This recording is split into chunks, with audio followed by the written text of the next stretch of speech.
Rural Heritage on RFD TV is brought to you by Rural Heritage Magazine, a bi-monthly magazine featuring articles about farming and logging with draft animal power, small-scale diversified family farming and homesteading, and other aspects of our rich rural heritage. Rural Heritage Magazine, borrowing from yesterday to do the work of today. For subscription information, please call 319-362-3027 or order online at www.ruralheritage.com. Thanks for joining us today. I'm Joe Mishka, welcoming you to another episode of Rural Heritage TV. We're going back to Little Falls, Minnesota once again to see some more of Don Copa's vast collection of horse-drawn field equipment. We've seen some of his walk-behind implements and some of his plows in past episodes. Today we're looking at some haying equipment, corn cultivators, and a corn binder. Oliver, number 2, hay loader. When I found it, blown over. Yeah. When I found it, it had wooden sticks in. There was a couple missing. And the problem with it is, not a common hay loader. There's 5 different teeth, links, way they're bent. So in the end, I wound up going to Wisconsin to find the rest of the teeth for it. Then about a week after I got home, buddy called me. He says, "Come on, we're going to go look at some machinery." Well, I'm for that anytime. Sure. And here the guy had 2 Oliver hay loaders he wanted to get rid of. Wow. But anyhow, I got enough pieces to put it together. I put aluminum rather than wood and Yeah, that's nice. with sticks. Aluminum's a good choice. It gets to stand out in that big shed, you know. The difference is basically you got a green chop and a normal hay loader. The green chop has usually got 9 sticks rather than 6. Okay. And the floor on it, on the bed here, there'll be little concave sticking up to help hold the hay. So I know what you do with dry hay for loose hay to put in the mow. What do you do with green? When you say green chop, it's wet hay, or you're doing green corn? hay. Green hay. I don't know what they really do with it. The Amish use it. They prefer that hay loader. I don't know if the hay is. If they haul it in a little green and then bale it, most of them will bale it rather than by the barn, rather than take the baler to the field. But Right. they prefer that international green chop hay loader. I suppose it keeps its leaves on better. And Yeah, less. It's a lot heavier. Yeah. Which is why it's got more. What do you call these arms? What do you call these? Slides. I don't know. But they are a lot longer at one end than they are at the other. Yes. It's gradual as you go down. And then they get thicker way in the end there. The last 3 or 4, 3 I think are thicker and longer. Yes. Yeah. And the bed has got a little slope to it this way. The 3 at the end have points on them too. Yes. Yeah. That's interesting.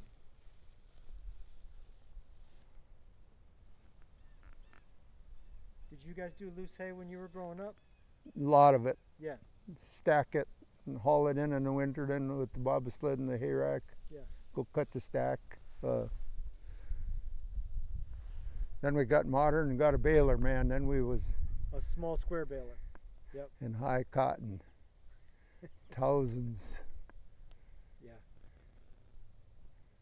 Did you guys have dairy? Dairy, pigs, chickens. He sold the chickens and made a heifer barn out of that. And then in the end, he got some beef cattle. Okay. Angus for extra income. It's nice having diversified livestock. It gives you a lot of options. Keeps you busy on weekends cleaning too. Yes, sir, it does. Yes, sir. And here we got a number 7 high gear. That's the only one I brought out here. I figure if somebody hooks onto it, it'll be a bonus. Yeah.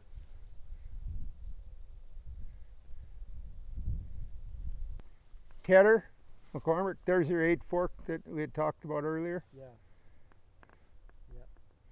And again, I put steel on here for a pole, Sure. but you can use these, take them apart here and put them out, and you can make a shaft for 1 horse.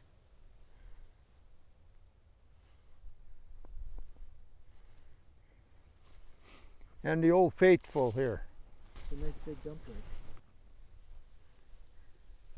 Hi, I'm Joe Mishka of Rural Heritage Magazine. I'm on location of one of the many events we cover that celebrates our rural heritage. If you enjoy our show, check out our magazine, where you'll learn more about the people that blend the past with what works today. You can save almost 20% off the newsstand price by subscribing at ruralheritage.com or chat with us at 877-647-2452. That's toll-free, 877-647-2452. International, number 4, one of the latest ones made. Got the ridged wheels for steering. The old boys used to say that was the #1 cultivator to use. Looks like it's been used. This one's been used, yes. This one's got the shields on. Yep. When the corn was small.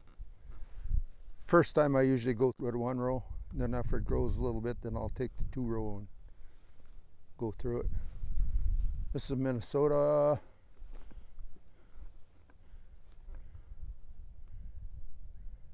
No shields. Used when the corn is a little bigger.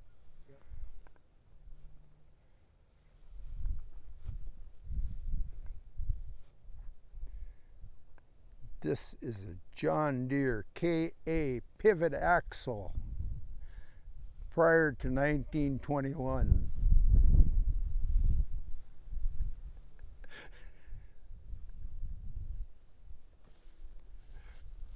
Adjustable seat. Yeah, I'll be darned. That's what that's for. That's what that's for. I'll be darned. Huh. Huh. I think you might bounce off of that. Not too much speed, I don't think, you know. This one steers right off the axle, so it's a little harder steering. I've never tried it. Well, that's what the pivot axle means. Yep, that's what I.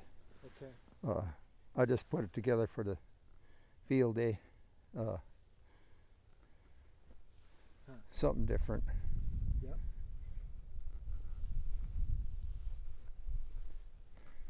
This is a John Deere RC Rider. Got the hammock seat on it. 1908 prior.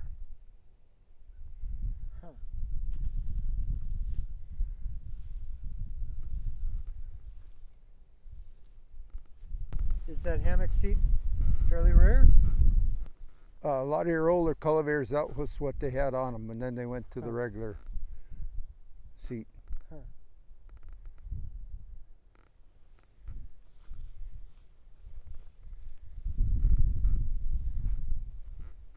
This one is a GI Case Eclipse. This was wood in the original one, but in the big shed you got to put steel in there sometime to. It's not original no more, but it's kind of a unique old piece. You replaced the springs? Yes. Yep. They were broke. Sure.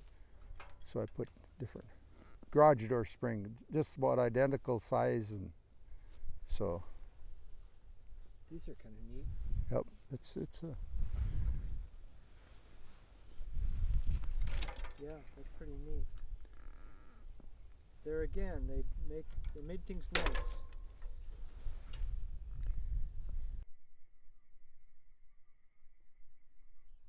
Steer with your feet way down here, and the stirrups are. Okay.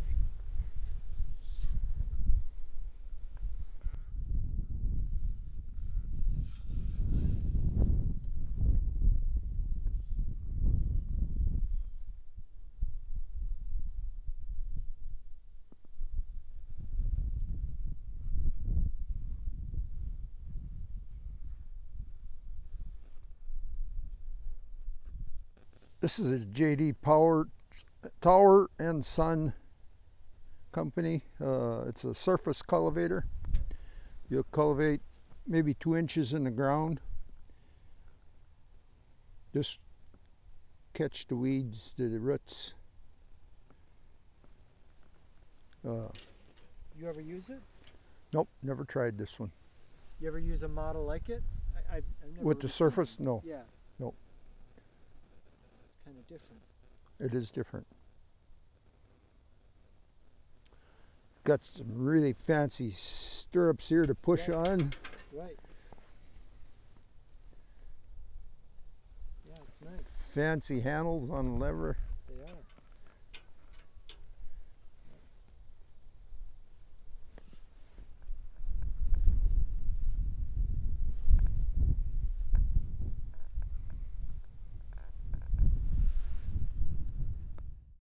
This is a disc cultivator. International. You go through one time and you push the dirt in. Next time you cultivate, you turn them around and push the dirt out to keep the ground level. Got a lot of adjustments on it.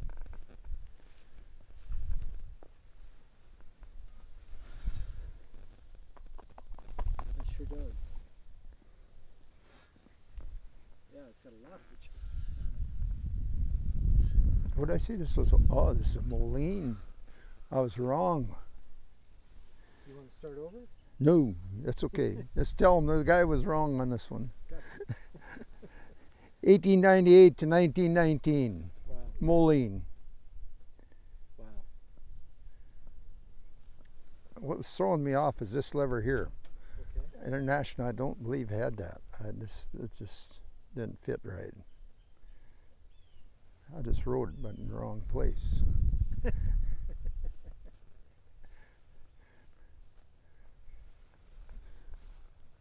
This is a Gale disc cultivator.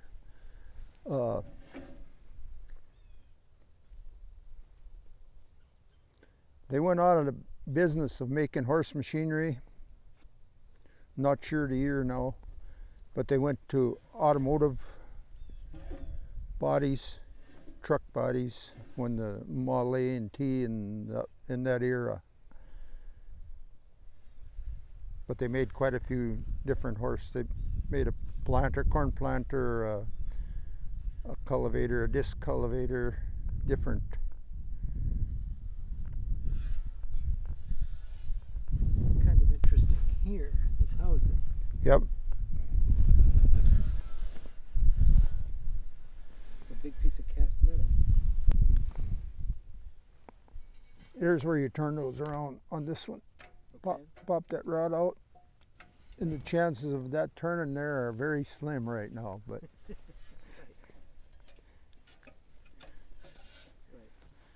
no, both of them are. Been in that big shed too long. They're in a good spot. Easier to pull. Absolutely. Straight like that. Oh, this is nice. This is a Weeder, Janesville, Wisconsin, Hollock Weeder. You can use it on corn, potatoes, anything. I've used this one on the corn till it got probably 6-8 inches high, but they claim you can use it till it gets a foot and a half high, till you're done cultivating corn. Huh. So you don't have to be careful, you just go down the field. Just go follow the rows. Just yeah. Just keep your horses off the corn. Yep. That's nice. This is a Marshalltown Weeder. Same deal, used for corn, potatoes. When the stuff is just coming out of the ground, you can get it. Clean it up. This one I have not used. There was enough for a pattern when I started on that one. I'm wondering, sometimes you must have a little bit of trouble when you got a pile. It looks like it. Well, how else would you put it together? Looking at it Yep. this way. Yep, it's got to go together some way. Just a matter of figuring it out sometime.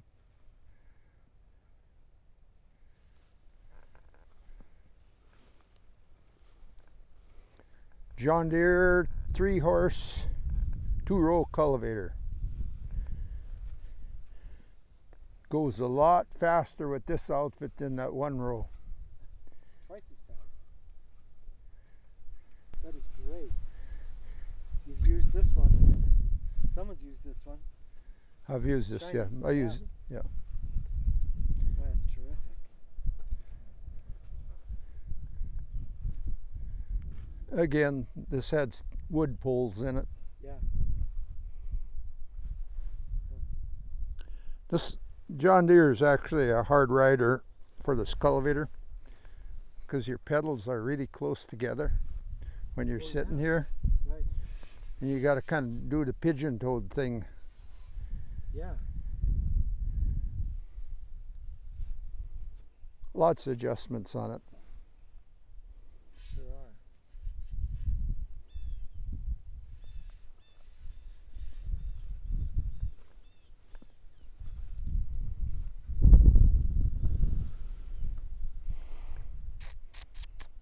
Rock Island stock chopper. Having 2 poles instead of 1 with the 3-horse evener, does that give you more control, or no? It's just another way of doing it. Another way of doing it, balancing The pole.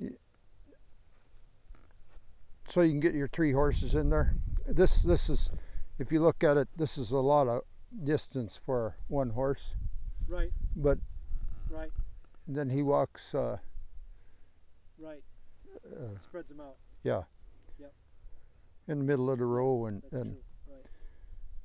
otherwise, if you got them closer, Yeah. one of them would be walking on a row more so than. You can adjust for different width rows. I plant a 38-inch row, so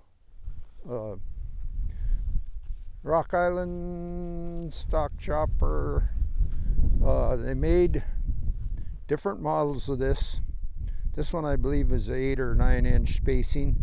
I think they made about 3 different sizes for the length of the stalk you want chopped. 3 or 4 different sizes they made. And here, this is considered a 2-row Planet Junior cultivator for your row crops. You're going to straddle 1 row in the middle, 1 row on each side. When you turn around and come back, you'll have done 2 rows, 4 rows when you get done with 1 round. But if you got 2 crooked rows, then you got to start adjusting here. Lots of adjusting.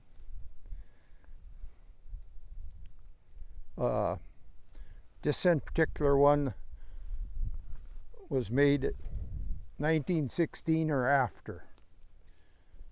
There's one in the yard. Your quadrant here is cast iron on the pre-1916. If you enjoy seeing how our ancestors lived during America's rural yesterday, you're going to love looking at these books. Volume 1 is fieldwork showing horses and vintage tractors preparing seed beds, planting, cultivating, and harvesting the crop. Volume 2 shows the work being done in the barn and farmyard, feeding and watering the livestock, getting the crop into the barn, milking the cows, shearing the sheep, and collecting the eggs. In Volume 3, we go inside the home to see the family in the kitchen canning vegetables, in the parlor listening to the radio, and in the dining room for family supper. We also head into town to shop at the general store or visit on the town square on Saturday night. Each book has over 140 large format pages. They sell for $24.95 each, or you can buy 2 for $44.95, or all 3 for $54.95 plus shipping. Call 1-877-647-2452 to order. That's 1-877-647-2452. The rural American countryside is still filled with historic old barns built a century or more ago, but they won't be standing forever. To commemorate and capture the images and stories of the old barns, Ohio native Bob Kruger began painting and writing their histories, and that's all come together in a new book called Historic Barns of Ohio. You can get your copy by calling 877-647-2452 or visiting ruralheritage.com. It costs just $23.99 plus $7 shipping. Call 877-647-2452. Thanks for joining us today at Rural Heritage and RFD TV, where we borrow from yesterday to do the work of today. This program is available for purchase. To order your copy, please call 319-362-3027 or visit www.ruralheritage.com. Rural Heritage is a bi-monthly magazine dedicated to draft animal farming and logging, as well as other aspects of our rich rural heritage. It is published by Mishka Press, which also offers a complete line of back-to-the-land books, DVDs, and calendars. Call or write for a catalog or subscription information, or visit our website at www.ruralheritage.com.